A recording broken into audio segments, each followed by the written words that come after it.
Chào mừng bạn đã đến với Cassette, nơi lưu trữ những cuốn băng đặc biệt về văn hóa và nghệ thuật.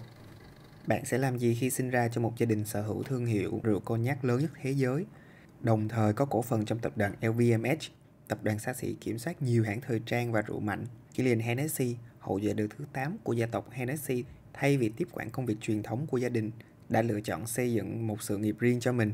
Nào, hãy cùng Cassette tìm hiểu câu chuyện hình thành đằng sau nhà hương Kilian Paris này nhé!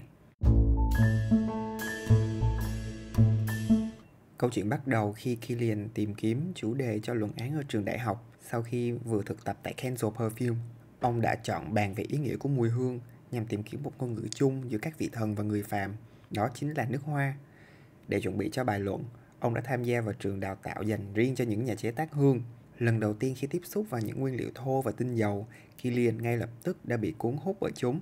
Ông đã từng nghiên cứu và làm việc cho một số hãng nước hoa danh tiếng như Christian Dior, Paco Rabanne, Alexander McQueen hay Giorgio Armani.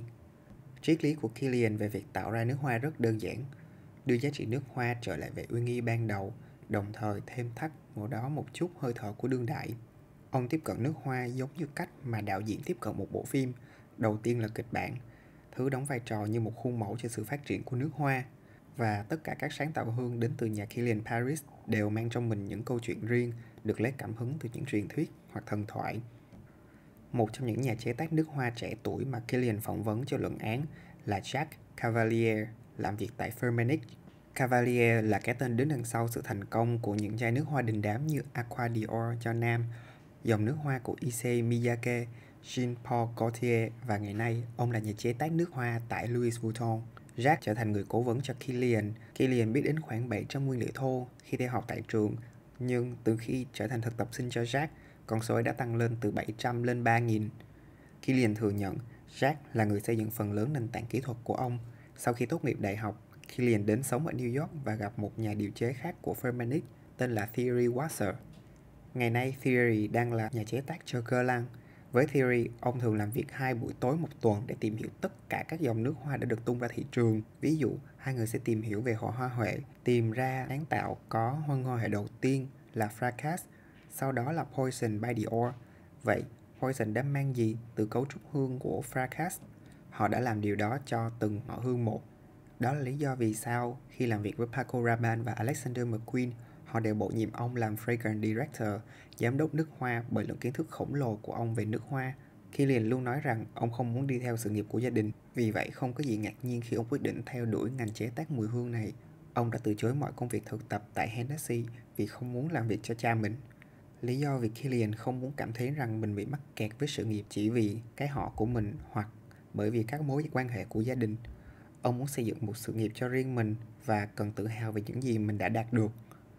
Nghiễm nhiên khi biết đến thế giới mùi hương, ông đã ngay lập tức biết đây là nơi mình thuộc về, bởi đây là thế giới đủ gần với hương rượu cognac để giúp ông cảm thấy thân thuộc và thoải mái, nhưng vẫn đủ xa để ông tự do vẫy vùng. Đối với gia đình Hennessy, chìa khóa thành công nằm ở 2 điều: 1. Không bao giờ thỏa hiệp về chất lượng, và 2. Tìm hiểu văn hóa của các thị trường khác nhau với một tâm hồn và trái tim rộng mở. Kilian đã từng chia sẻ trong một bài phỏng vấn: "Tôi chưa bao giờ thực sự hài lòng với những loại nước hoa mình từng tung ra trên thị trường, kể cả khi làm việc với những nhà thiết kế có tên tuổi lớn. Mặc dù tôi đặt rất nhiều tâm huyết vào việc tạo ra một loại nước hoa mới cho Armani hoặc McQueen, thực ra tôi vẫn chỉ đang diễn giải phong cách của những nhà thiết kế ấy dưới dạng một mùi hương." Nước hoa giống như một bộ phim, nó không chỉ dành cho đạo diễn và các diễn viên. Bạn có thể có 2 bộ phim hoàn toàn khác nhau nếu chọn Meg Ryan và Gwyneth Paltrow. Ngay cả khi họ đóng cùng một kịch bản, họ vẫn sẽ tạo ra những cảm xúc khác nhau. Điều tương tự với nước hoa, đạo diễn sẽ là tôi, nhưng sau đó, giống như trong một bộ phim, bạn có ánh sáng, cách cắt và sản xuất cũng như hậu kỳ. Đó là rất nhiều mảnh ghép. Thành thật mà nói, tôi chưa bao giờ có thể đưa ra một loại nước hoa trên thị trường mà hoàn toàn tự hào về mọi quyết định được đưa ra. Cách đây 15 năm, ngành chế tác nước hoa thủ công vẫn còn chưa thực sự phát triển. Vào một buổi tối tại nhà hàng Baccarat, nơi đang trưng bày những chai nước hoa Baccarat hàng thế kỷ, khi ấy Kilian nhận ra mức độ cầu kỳ được đặt vào trong các sáng tạo hương. Ông cảm thấy thật xấu hổ khi xã hội dần đã đánh mất sự tỉ mỉ như vậy khi nói về nước hoa. Tham vọng của ông là thực sự tạo ra một bộ sưu tập mùi hương mang lại cảm giác sang trọng và chú ý đến từng chi tiết, nhưng vẫn mang âm hưởng đương đại của thế kỷ 21. Vì vậy, Killian đã thiết kế một chiếc chai thật độc đáo và sau đó đem chiếc chai ấy đặt vào trong một chiếc hộp lót vải nhung cùng một chiếc chìa khóa và dây trang trí.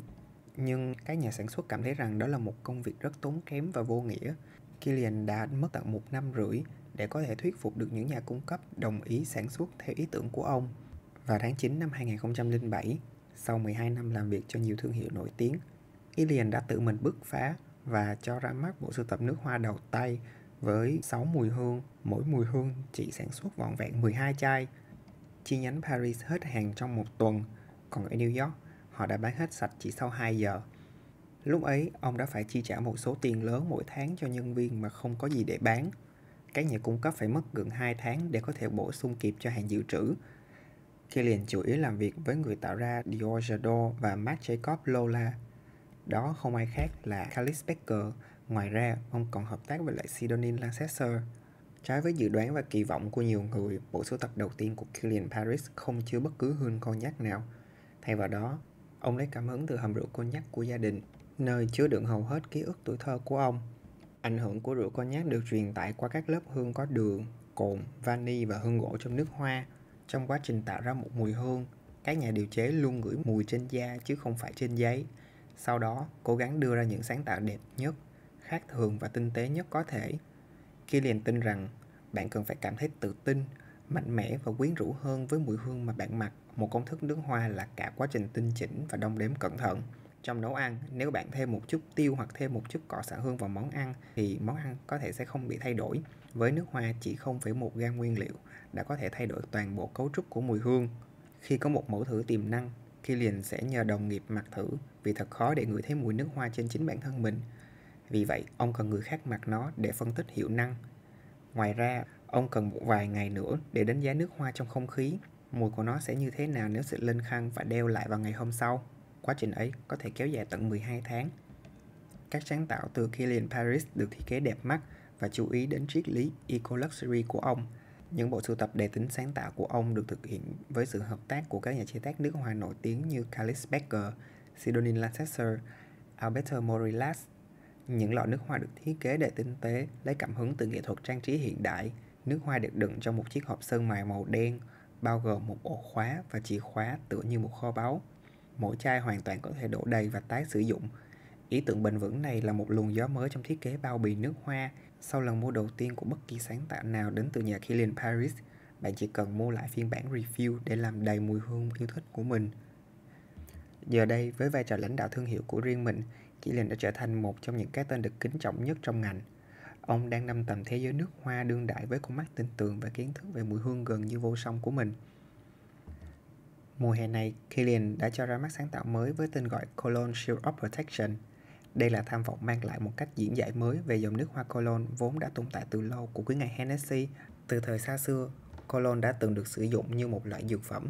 Đối với Killian, Cologne Shield of Protection không chỉ đơn giản là một mùi hương, mà còn là một tấm khiên bảo vệ khứu giác, đồng thời là món vũ khí quyến rũ những người xung quanh.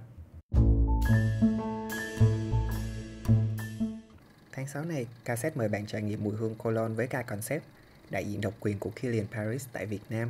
Cảm ơn bạn đã ngồi xuống và lắng nghe cassette số 23, Killian Hennessy, người thừa kế hay kẻ sáng lập. Nếu bạn yêu thích tập podcast lần này, đừng quên chia sẻ cho bạn bè và người thân trên ứng dụng mà bạn đang sử dụng nhé. Và một lần nữa, mình là Quang Việt, tạm biệt mọi người và hẹn gặp lại mọi người lần sau.